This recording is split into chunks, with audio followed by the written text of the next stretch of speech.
kerajaan-kerajaan seperti itulah. Tapi ada kerajaan yang besar seperti Ottoman, Utsmaniyah, Turki. Oh, itu berarti tinggi lagi derajatnya itu, Pak. Karena kekuasaannya seperempat dunia dulu itu. Wali juga begitu. Ada wali yang kekuasaannya tinggi daripada Allah, syafaatnya besar, itulah namanya wali kutub, kutubul aqtab. Nah, di bawahnya ada lagi namanya autad, ada lagi abdal, macam-macam nama wali, dia derajat. Nanti akan ketahuan di akhirat nanti. Tapi kalau di dunia dia diketahui sesama mereka, Pak. Wali dengan wali tahu. Makanya saya heran dulu. Ada seorang mengatakan, "Pak, saat dia, guru saya itu wali," kata dia. Berarti kau wali juga. Ya, tidak ada seorang mengetahui wali kecuali seorang. Dan wali dengan wali itu dia tahu, Pak, mana yang derajatnya tinggi, dia akan malu. Dia mandang dengan mukasyafah, tembus pandang. Ya.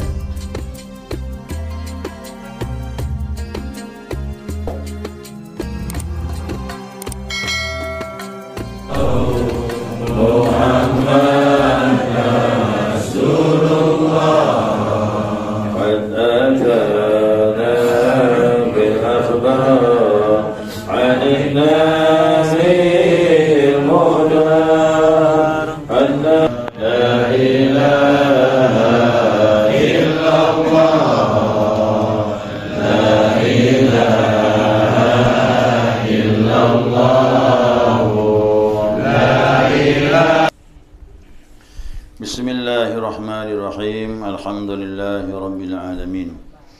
Allahumma salli ala nuril anwar wasiril asrar wa tiryakil aghyar wa miftahi babil yasar sayyidina wa maulana Muhammadinil mukhtar wa alihil athhar wa ashabil akhyar adada ni'amillahi wa ibdalih.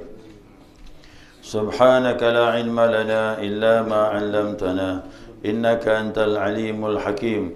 Allahumma dzakirna ma nasina wa 'allimna ma jahilna wa la hawla wa la quwwata illa billahil 'aliyyil 'azim. Qala musannif rahimallahu ta'ala wa nafa'ana bi'ulumihi fid dharain amin. Jemaah salat subuh rahimakumullah. Assalamualaikum warahmatullahi wabarakatuh.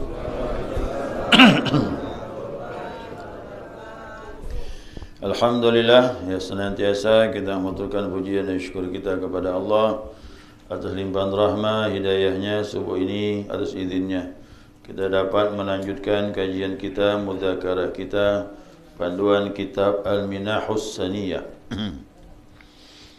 Ya, jadi terakhir pembahasan kita tentang perbedaan pendapat ulama mengenai masalah zikir. Apakah zikir itu dijaharkan, dikeluarkan suara, ataukah zikirnya sir, dipelankan menurut kebutuhan. Kalau hati masih galau, zikirnya dikeluarkan suara. Tapi kalau hati sudah bersama Allah, zikirnya dipelankan. Demikian juga kalimat yang diambil, mana yang lebih afdal. Nah, antara la ilaha illallah dengan Allah. Nah, kalau masih hawas nafsu, syahwat, keinginan masih kuat dipengaruhi dirinya, nah maka zikir yang paling bagus zikir la ilaha illallah. Tapi kalau hatinya sudah fokus bersama Allah Subhanahu wa taala, maka zikir Allah-Allahnya yang diperbanyak. Nah, jadi memang dua zikir inilah yang dipilih oleh ulama-ulama yang paling cepat untuk membersihkan hati. Nah, sekarang tambahan wa'lam, ketahuilah anna dzikra mansubul wilayah. Sesungguhnya zikir itu dinisbahkan kepada kewalian. Jadi seluruh para aulia, seluruh para wali, tak ada yang tak berzikir. Bahkan itulah senjatanya sampai dia bisa dekat dengan Allah. Nah, orang kalau mendekat sama Allah, zikirnya ini. Memang zikir lain bagus, tapi ini yang lebih ampuh. Kerana dia zikir tauhid. Orang bisa dekat dengan Allah, dia tak boleh syirik. Ya, maka zikir yang menghilangkan kesyirikan, ya zikir la ilaha illallah. Banyak namanya dia. Nama zikir la ilaha illallah ni banyak. Nanti saya sebutkan hadis dari Nabi SAW. Nah, jadi ketahui zikir ini adalah dinisbahkan kepada kewalian. Maksudnya apa? Marsubun minallahi ta'ala lil abdi. Pangkat yang diberikan dari Allah kepada seorang hambanya. Jadi seorang hamba kalau sampai kepada derajat kewalian, nah tentu dia diberi hidayah oleh Allah banyak berzikir. Ya. Karena zikir ini kan mudah. Bukannya susah. Tinggal mulut aja mengucapkan atau tidak. Masalahnya kan iman. Kalau imannya bagus, zikirnya banyak. Kalau imannya lemah, zikirnya sedikit. Ciri-ciri mukmin itu zikirnya banyak. Tapi ingat, dalam berzikir ini jangan kepingin jadi wali. Tidak kesampaian. Memang para wali banyaknya berzikir, tapi berzikir niatnya jangan jadi wali. Kita standar-standar saja. Yang jelas kita ni wali murid lah. Ya, wali murid dah pasti itu, Pak. Saya dari dulu belajar diberitahu oleh guru begitu. Jangan berzikir kepingin jadi wali. Kalau kepingin jadi wali, ada niat yang tidak baik. Ya belum ikhlas berarti. Berarti kepengen pangkat kan? Memang orang yang berzikir bersih hatinya diangkat Allah menjadi seorang wali. Tapi orang yang berzikir tak pernah kepengen jadi wali. Ini mau dipaham atau betul ni? Nanti tak berhasil dalam berzikir. Hati tak bersih, kenapa? Niatnya belum betul. Mana niat kita ni? Tadi kita zikir tu. Ilahi, anta maksudi. Kau yang kau maksud ya Allah. Tak ada kepengen macam-macam. Pengen nak bersihkan diri, nak betulkan diri, biasa dekat dengan Allah, tu saja. Ya, itu saja. Tapi alhamdulillah kita berzikir ini, maaf saya sampaikan, kerana sudah mengambil dari seorang wali Allah, maka mudah-mudahan kita masuk dalam rombongannya. Kan syafaat guru kan kita harapkan. Nanti kata Abdullah bin Abbas radhiyallahu an, waktu orang berada di atas sirat. Nah, di atas sirat nanti ini kita lewat nih. Siratal mustaqim. Nah, pasti kita akan lewat di siratal mustaqim itu. Nah, ada orang yang jalannya cepat seperti pesawat, cop sampai dah. Ada seperti mobil kecepatan tinggi. Ada seperti pakai motor, ada seperti pakai sepeda. Ada seperti berlari. Ada yang seperti berjalan sampai juga. Ada yang berjalan tak sampai jatuh. Itu macam-macam tu Pak ya. Nah, tapi begitu seorang yang arif billah, ulama yang dekat sama Allah, belum dia berjalan, suruh tunggu dulu. Apa kata Allah? Isfa' man syi'ta. Beri syafaat siapa kau hendaki. Nah, suruh cari itu. Siapa yang kau hendaki, bawa dia. Dia bisa bawa orang. Nah, itulah dia. Guru-guru kita yang sampai derajat wali Allah, dan syafaatnya besar kepada murid-muridnya. Syuhada saja, syuhada itu kata Nabi SAW bisa memberi syafaat 70 orang, bahkan lebih. Orang yang mati syahid. Nah sekarang ulama wali Allah ini dia di atas syuhada. Di atas dia. Nah, maka syafaatnya semakin besar, bisa ratusan, bisa ribuan. Tergantung derajat dia, ketinggian derajatnya di sisi Allah Subhanahu wa taala. Siapa orang yang bertakwa kepada Allah, taat kepada Allah, ulaika allazi an'ama Allah 'alaihim minan nabiyyin was-siddiqin wasyuhada was-salihin. Siapa taat kepada Allah, maka mereka dikumpulkan bersama siapa? Para nabi, para siddiq. Siddiq ni para wali Allah. Ya. Seperti Abu Bakar Siddiq tu. Itu banyak syafaatnya tu. Ya, kemudian baru syuhada. Nah, maka Siddiq orang yang benar ini di bawah derajat Nabi, tapi di atas derajat syuhada. Nah, maka dia akan beri syafaat begitu banyak kepada orang-orang yang dikehendakinya. Nah, ini kita rombongan. Pak Ustaz, saya tak mau dari guru saja, mau langsung Nabi. Ini susah ni. Kalau Nabi ini kadang-kadang kita mengukur diri, Pak. Siapa kita ni di sisi Nabi? Tapi kalau guru kita, para wali Allah, sudah pasti mereka berkumpul dengan Nabi. Kena derajat kewaliannya. Nah, kita ngikut je lah. Ikut guru, guru ikut Nabi, kan bagus. Saya ingat dulu guru sekumpul tu bilang, ini di Banjarmasin. Dan guru kita bawa mobil, kata dia bilang. Bawa mobil, bis. Kita masuk je lah di belakang tu. Ikut. Kan enak gitu. Ini langsung Nabi. Kadang-kadang, maaf, kita ni ngukur diri. Siapa kita di sisi Nabi sallallahu alaihi wasallam? Yang dekat dengan Nabi itu orang-orang yang dicintai oleh Allah. Nah, kita ni ngukur diri. Siapa kita ni? InsyaAllah, walaupun tak sampai derajat kewalian, InsyaAllah mudah-mudahan dikumpulkan bersama orang yang dicintai Allah Subhanahu wa ta'ala. Kan ada doa tu, doa Nabi. Allahumma inna nas'aluka hubbaka wa hubba man yuhibbuk wal amal alladhi yuqarribuna ila hubbik. Itu hadis sahih itu, doa Nabi. Maka saya doa itu saya pakai. Doa sendirian. Allah, aku minta kepadamu cinta kepadamu. Kau tak mampu mencintai orang yang mencintaimu. Jadi amalan kita ni kita ambil dari orang yang mencintai Allah Subhanahu wa ta'ala. Jadi kemarin yang ditalkin itu kita ngambil dari guru kita, seorang waliullah. Ya, insya-Allah mudah-mudahan kita kumpul dengan beliau-beliau. Cuma diharapkan amalkanlah. Jangan tak diamalkan. Kalau tak diamalkan, susah juga nanti. Ngaku murid tapi tak diamalkan. Ngaku umat Nabi Muhammad tapi sunnah tak dikerjakan. Sama gitu. Ya, insya-Allah mudah-mudahan kita mendapatkan syafaat beliau nanti di hari kiamat.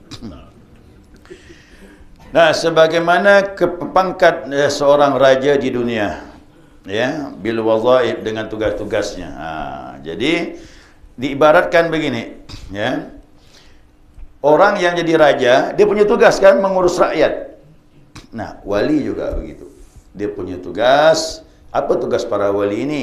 Nah, membimbing orang di jalan Allah Subhanahu wa ta'ala. Ada seorang wali itu yang dia masyhur, seorang mursyid, banyak muridnya, bahkan membimbing orang-orang untuk dekat dengan Allah. Dan dia punya pangkat kedudukan di sisi Allah. Hum darajatun indallah. Mereka berderajat di sisi Allah. Sebagaimana raja, ada raja yang kerajaannya luas besar. Ada raja yang sedang-sedang saja. Ada kerajaan yang kecil. Kalau dulu Pontianak ni kan bagi berapa dia, Pak? Ada kerajaan Kubu, kecil-kecil tu, Pak. Ada kerajaan Keraton Pontianak ini, ya, Qadriyah. Qadriyah. Kemudian Ketapang ada kerajaan Matan.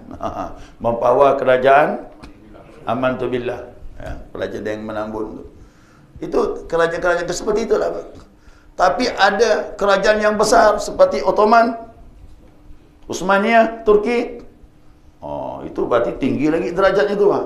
Kerana kekuasaannya seperempat dunia dulu itu. Wali juga begitu. Ada wali yang kekuasaannya tinggi daripada Allah, syafaatnya besar. Itulah namanya wali kutub, Qutubul Aqtab. Di bawahnya ada lagi namanya Autad, ada lagi Abdal, macam-macam nama wali. Dia derajat. Nanti akan ketahuan di akhirat nanti. Tapi kalau di dunia, dia diketahui sesama mereka, Pak. Wali dengan wali tahu. Makanya saya heran dulu. Ada seorang mengatakan, Pak, kata dia, guru saya itu wali, kata dia. Berarti kau wali juga. Ya, tidak ada seorang mengetahui wali kecuali seorang. Dan wali dengan wali itu dia tahu, Pak, mana yang derajatnya tinggi, dia akan malu. Dia mandang dengan mukasyafah, tembus pandang. Ya, bisa memandang dia itu. Nah, kalau kita tidak, kita ini sebagai pengamal saja. Ya, kita ngambil berkah-berkah dari mereka. Mudah-mudahan diberkahi Allah Subhanahu wa ta'ala. Itu dia sebagai gambaran begitu, ya. Jadi sebagaimana kerajaan itu macam-macam. Dia punya kekuasaan, ada yang luas, ada yang kecil, ada yang besar. Wali juga begitu. Ya, wali juga. Untuk wali abdal tu, Pak, ya, di bawah ni, ya. Satu wali kutubul aqtab, yang kedua yakni wali imaman, ada dua yang mengapit ni. Kalau meninggal yang di atas akan naik satu gantikannya. Ya, kemudian di bawah imaman ada autad, 4 orang, 4 penjuru dunia. Dibagi 4 dunia Pak, dia pemimpin masing-masing ni, autad itu. Dia pasak bumi. Ya, makanya kau tak ada dia mereka ni kiamat ni Pak. Allah sayang dengan bumi ni, masih ada mereka ni. Kau semuanya maksiat tak ada lagi ni, kiamat lah. Ya. Ya musibah nanti ada. Musibah mau datang tak jadi Pak. Kalau di bumi itu masih banyak orang berzikir, orang masih mencintai Allah Subhanahu wa taala. Di bawah itu ada lagi Pak abdal. Nah, abdal ini dia bisa berada di 2 tempat, 3 tempat dalam masa yang sama. Ini yang bingung kan ni. Bingung sekali. Kata Ibn Arabi mengatakan, abdal itu unik, aneh di dunia, tapi tak aneh di akhirat. Nah, kita ni tak mampu Pak. Bisa tak kita berada 3 tempat dalam masa yang sama? Kerana belum sampai derajat abdal. Tapi nanti kita di surga ini seperti itulah. Di surga nanti seperti itu kata para wali Allah. Jadi jangan heran Pak, kita berada di 3 tempat surga, ketemu dengan orang yang kita inginkan dalam waktu yang sama. Gimana tu? Jangan fikirkan nanti sana. Karena di akhirat nanti di surga itu namanya alamul qudrah, alam kekuasaan Allah. Kok dunia ni alamul hikmah, semuanya dengan hikmah terjadi. Tapi di sana semuanya dengan alamul qudrah. Apa yang nak diinginkan tinggal sebut saja. Beda dunia ini. Ya, kita ni terikat apa?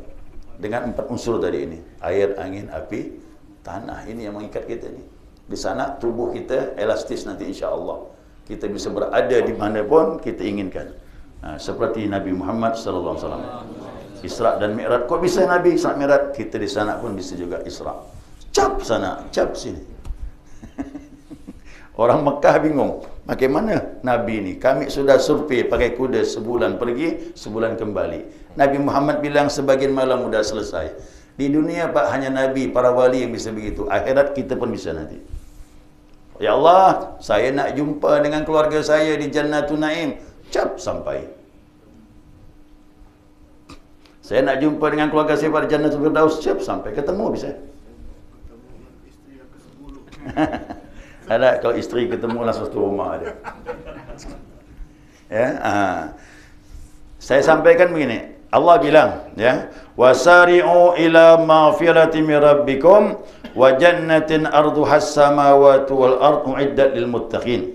Bergegaslah kalian kepada pengampunan Allah. Bergegaslah kalian untuk mendapatkan surga Allah seluas langit dan bumi. Itu diberikan orang-orang yang bertakwa. Bapak Ibu coba renungkan betul ayat ini. Surga seluas langit dan bumi. Bagaimana berjalannya tu? Kalau tak pakai kekuatan kun fayakun, tak sampai. Kita ke Arab Saudi naik pesawat berapa jam? 9 jam. Capek tu mah. Mau pergi ke Mekah aja capek 9 jam. Duduk boleh. Gelisah lagi, buang air kecil pula balik. Jadi dunia saja kita serba capek semuanya. Kok jalan jauh-jauh. Akhirat tu surga, satu orang seluas langit dan bumi. Coba bayangkan, bagaimana cara perginya tu? Hanya pakai kap dengan nun. Ya, pakai kap dengan nun saja. Maka akhirat itu, aku perik kata Allah bilang, di luar apa yang kau lihat, di luar apa yang kau pikirkan, di luar apa yang terbetik dalam hati. Maka akhirat itu aneh. Keanehan itu terjadi di dunia hanya dialami oleh para nabi dan para wali Allah. Itu bisa mereka alami. Kalau kita tidak, kita ini awam, kita ikut berkah beliau ya. Mudah-mudahan bisa berkumpul dengan mereka insya-Allah. Nah, faman wafaqa bidawami dzikrillah ta'ala faqad utiyal marsumu bi annahu waliyullah. Siapa orang yang diberi taufik oleh Allah dawam berzikir, banyak berzikir, senang berzikir, maka dia telah diberi pangkat sesungguhnya dia kekasih Allah. Dia nanti sampai tahapan siapa yang serius, hari-hari berzikir tak putus lagi. Berarti maaf nih, dia sampai dia sadari dia sudah diangkat menjadi kekasih Allah. Kena ciri-ciri kekasih itu apa? Wali itu kan kekasih. Apa ciri-ciri kekasih? Nah, Aisyah berkata, Nabi sallallahu alaihi wasallam bersabda, kata Nabi, "Man ahabba syai'an aktsara min dzikri." Siapa yang menyenangi sesuatu pasti banyak menyebutnya. Siapa senang dengan Allah pasti banyak zikirlah. Jangan kita nak mengklaim aku senang dengan Allah, aku cinta dengan Allah. Siapa yang cinta sama Allah, berarti Allah juga cinta dengan dia. Ingat ya. Orang bertanya dengan saya, Ustaz, gimana kita mengukur Allah sayang tak dengan kita ni? Gimana hatimu dengan Allah? Kalau hatimu senang dengan Allah, Allah juga senang dengan kau. Itulah tanda-tandanya. Tapi ingat, ada tanda-tandanya lagi. Buktinya apa? Kalau kau senang sama Allah, pasti banyak zikir. Kalau kau senang dengan Nabi, pasti banyak salawat. Itu bukti, tak bisa dipungkiri. Kalau kita senang dengan duit, pasti banyak nyebut. Itulah. Hari-hari cerita duit. Bagian aku mana? Marah, emosi apa. Itu dia. Itu ciri-cirinya. Jadi tanya masing-masing, kemana arah hati kita ini? Saya berharap mudah-mudahan jamaah sekalian dengan mengamalkan zikir ni ada kecenderungan ke sana. Ya, senang dengan Allah, senang dengan Nabi, senang dengan negeri akhirat. Ini arahnya ke sana nanti semua ni. Itu buah daripada zikir. Yang penting istiqamah amalkan zikir insya-Allah. Nah, tadi mulai zikir ya, dan seterusnya sampai kita tak tahu kapan selesai kajian kita ini. Ya. Cuma untuk para pemula, kalau dapat buku zikir itu dibawa. Sambil-sambil lihat buku zikir itu, nanti insya-Allah tahu bagaimana cara mengamalkannya. Makanya ada buku panduan. Nanti tak pakai buku lagi. Ya, kalau sudah hafal, tak perlu pakai buku. Saya juga begitu. Khataman itu bertahun juga baru saya hafal. Khataman kan panjang tu. Nanti insya-Allah ya kita mulai dengan khataman nanti. Boleh? Karena kalau hanya cuma di buku saja tak diamalkan sayang. Kalau tadi itu zikir harian, ada namanya khataman. Nah, khataman itu kita amalkan seminggu sekali. Jadi kita nanti kaji di sini 3 kali. Sekalinya nanti kita isi dengan khataman. Ya, sampailah terbit matahari. Belajarlah kita duduk nyebut Allah. Kan banyak-banyak. Kita mau mengejar target, termasuk orang yang menyenangi Allah Subhanahu Wa Taala. Siapa senang sama Allah, mulutnya pasti banyak zikir. Ya. Cerita dunia boleh, tapi jangan sampai dunia saja. Nyebut Allah, enggan, alergi, sayang kita. Nah, kemudian wa man salaba dzalik faqad azal. Nah, siapa yang ditarik dari hal tersebut, artinya siapa yang enggan berzikir kepada Allah, maka sungguh dia telah dijauhkan daripada anil wilayah, jalan untuk mencintai Allah Subhanahu wa taala, jalan kewalian. Ayat banyak ayat tentang kewalian ini, banyak sekali. Nabi SAW bersabda, kata Nabi nanti di akhirat, kata Nabi, ada hamba-hambaku, kata Rasulullah, dia duduk di suatu tempat yang begitu indah, dia pakai mahkota, wajahnya bercahaya. Kata Nabi, para wali saja bertanya dengan Rasulullah. Para wali bertanya dengan malaikat, siapa mereka itu? Kata para nabi. Nabi bertanya. Karena para nabi ini heran. Ini orang ini bukan rasul, bukan nabi, kok dapat cahaya seperti mereka? Nah, kata Nabi SAW, mereka di dunia duduk kalau berkumpul, mereka menyebut Allah. Dan mereka tidaklah berkumpul kecuali saling mencintai karena Allah. Jadi mohon maaf, kita kumpul ni kerana Allah. Tak ada urusan dunia ni ya. Jangan campur-campur politik apa. Maklumlah, kurang masuk pilkada, ramai datang ni. Ya, jadi kita kumpul ini betul-betul kerana Allah Subhanahu wa taala. Ya. Jadi insya-Allah dengan begini kita disatukan. Saya dulu waktu sama guru saya itu, dia bilang, cintai saya kerana Allah, dia bilang. Dan saya pun cinta semua ni yang hadir kerana Allah. Dan tanamkan betul, siapa yang cinta kerana Allah akan disatukan nanti kerana Allah Subhanahu Wa Taala. Ya. Jadi guru saya berkata, mudah-mudahan saya dengan kalian, dia bilang, kalau kalian murni cinta dengan saya karena Allah, saya juga begitu, kita akan bersama di surganya Allah Subhanahu wa ta'ala. Nangis saya, Bang. Dia bilang begitu. Karena dia berpikir seperti itu, dia membetulkan niat saya. Jangan kumpul sama manusia itu ada unsur maaf, unsur dunia. Tapi kumpullah karena Allah. Tak mandang derajat apapun. Ya, apakah dia punya jabatan, apakah dia orang awam, apakah bangsawan, rakyat jelata, buruh kasar, punya jabatan, sama saja. Makanya dalam tarikat kita ini, Masya Allah, siapapun yang datang kepada guru kami itu, Abah Hanom itu, semuanya ditalkin. Dari mulai pejabat sampai tukang becak pun ditalkin sama beliau.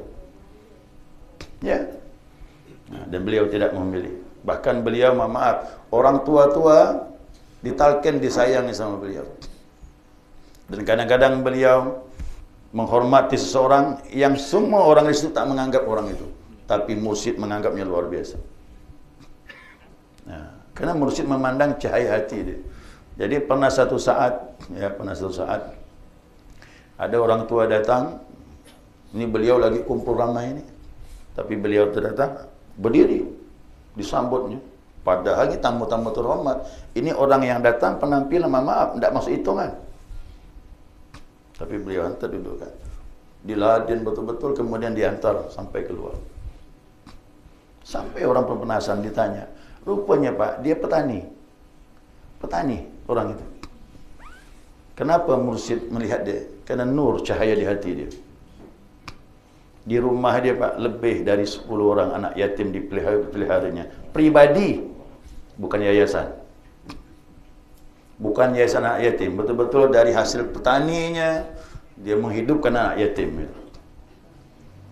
Ikhlas dia dilakukannya. Maka disambut sama mursyid, dicium dia. Kenapa?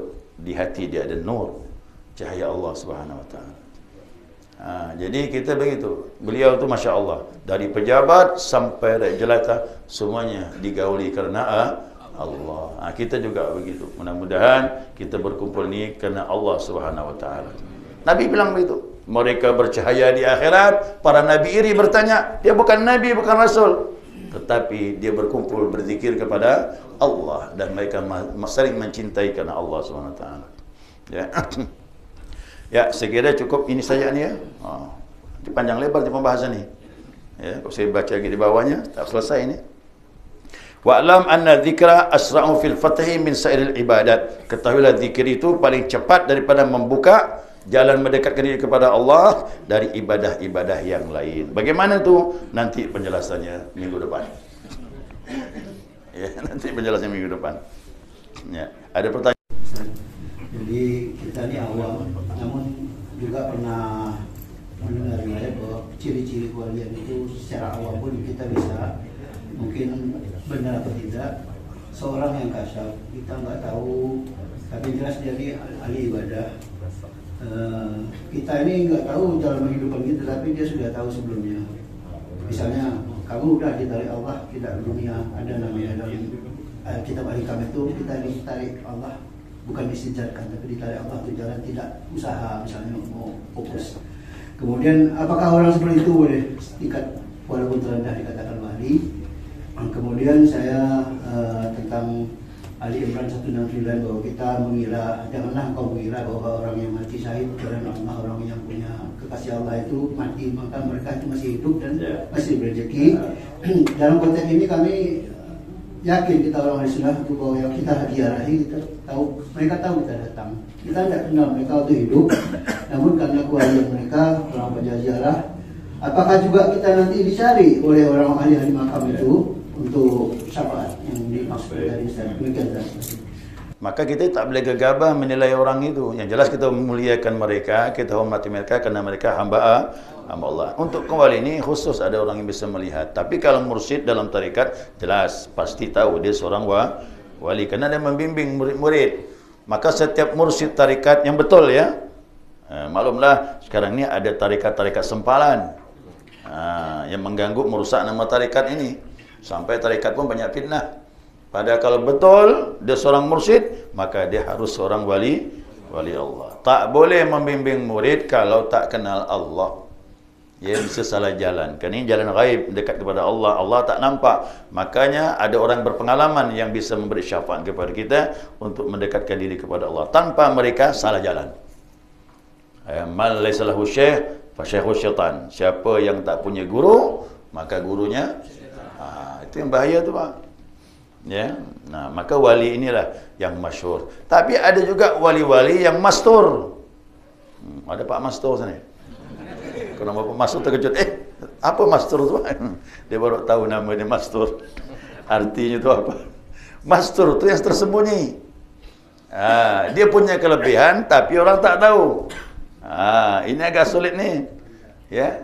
Kadang-kadang wali mastur ini kumpul dengan kita ini, makan seminum, tapi kita tak tahu dia punya kelebihan. Itu Allah tutup betul. Ini yang bahaya ni, Pak. Ya, ini yang bahaya ni.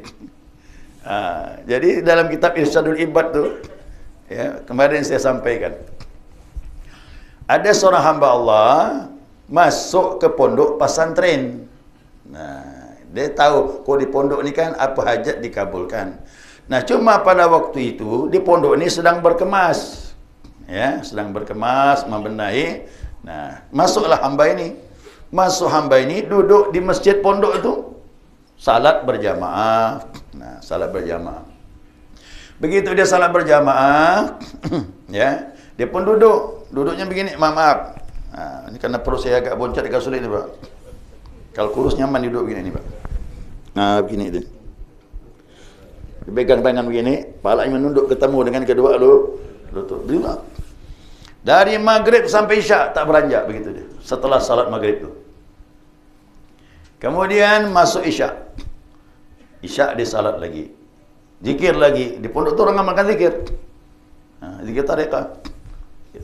Kemudian setelah itu duduk lagi. Kemudian ada undangan dari raja sultan. Sultan undangan kepada kiainya sama rombongan disuruh ke istana. Didatangilah ada orang anak pondok tu mendatangi hamba ini. Pak, kata dia bilang, kita diundang oleh sultan. Yuk kita ke istana. Dia tak mau. Tak, kata dia bilang, aku mau makanan asidah. Asidah tu seperti makanan roti yang manis, yang masih hangat. Ada tak, kata dia. Oh, tak ada, Bang. Kita tidak masak hari ini, kata dia. Kita diundang sultan ni. Udahlah, kata dia. Kalau begitu aku tak mau ikut, duduk sini aja dia. Duduklah dia. Jom. Berangkatlah ni rombongan ke istana. Setelah itu kembali lagi ke pondok. Itu orang tersebut masih duduk begitu. Tak beranjak dia. Tak beranjak. Nah, kemudian kata anak pondok itu, kami pun capek, saya pun tertidur. Nah, begitu tertidur, malam tu kontan ketemu dengan Nabi SAW dalam mimpi itu, Pak. Dia berdatang dengan Nabi, itu Rasulullah. Datanglah dia bergegas. Assalamualaikum ya Rasulullah. Dalam mimpi itu, Nabi dia, muka Nabi masam. Assalamualaikum ya Rasulullah, diam Nabi.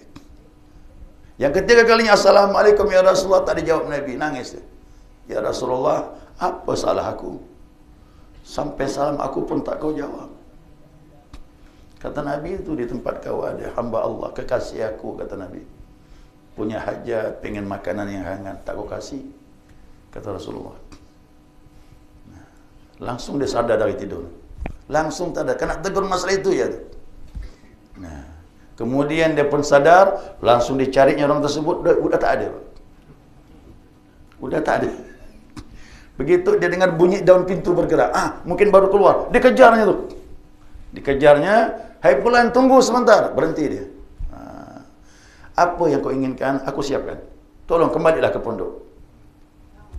Kau mau memenuhi kebutuhan aku setelah kau ditegur oleh Rasulullah SAW. Tahu dia, Pak. Apa yang kita alami mimpi, tahu dia. Kau sampaikan hajat aku setelah kau ditegur oleh Rasulullah. Itu Pak, wali Allah itu sembunyi, itu susah gitu tu. Jadi kita pun tak tahu, kadang-kadang ada orang bersama kita seperti itu. Tapi tutup rahsia. Ini namanya wali mastur. Beruntung nama Pak Mastur ni. Saya 2 kali Pak ketemu orang nama Bapak Mastur. Karena sudah belajar, nama bapak ni tinggal tambah depannya Wali Mastur. Ya, seperti itulah ciri-cirinya. Sulit memang masalah ini. Ya. Tapi kalau wali majzub tak mesti hitungan ya. Wali majzub tak mesti hitungan. Memang dia seperti orang-orang yang tak terkendali. Kalau orang awam mandangnya seperti orang gila, tapi bukan dia. Tapi ini dalam ilmu kewalian orang sakit. Nah, dia belum mapan dia. Kalau mursyid itu betul, dia seorang wali yang sempurna, bisa membimbing murid-murid untuk jalan Allah Subhanahu Wa Taala. Ya, sekali lagi saya sampaikan, jadi kita zikir ilahi tak maksudi. Cuma dia menyampaikan ini, dibongkarnya nih. Kerana seluruh para wali amalannya zikir. Tak bisa ndak dia. Ya, dia ndak putus zikir akhirnya. Ya, makanya kita ini maaf. Kita ni ingat Allah waktu ingat. Waktu lupa, ya lupalah. Ada orang yang istighfar kepada Allah minta ampun tatkala dia lupa kepada Allah. Ada mah? Dia ingat sama Allah, begitu lupa, astagfirullahalazim. Ingat lagi. Akhirnya dia penuh ingat kepada Allah. Nah, ada derajat orang yang ketiga, dia tak bisa lagi lupa dengan Allah. Itu dah masuk derajat wali Allah. Tak bisa, Pak. Bahkan buang hajat pun hatinya tak bisa lupa dengan Allah. Kita ni buang hajat, maaf lupa. Ya kan? Dia buang hajat ingat Allah. Apalagi di luar tempat itu. Buang hajat saja ingat Allah, ingat dalam hati ya, bukan dengan mulut. Hati-hati jangan dengan mulut. Jangan dengan mulut waktu buang hajat la ilaha illallah. Orang rumah pun bingung, semalam bagus kau ni bang. Hari ini ngapa lain pula. Dia zikir dalam hati, tak masalah. Ya, tak masalah. Ya, segini itu. Ya, demikian subhanakallahumma wa bihamdika asyhadu an la ilaha illa anta astaghfiruka wa atubu ilaik. Allahumma salli ala Muhammad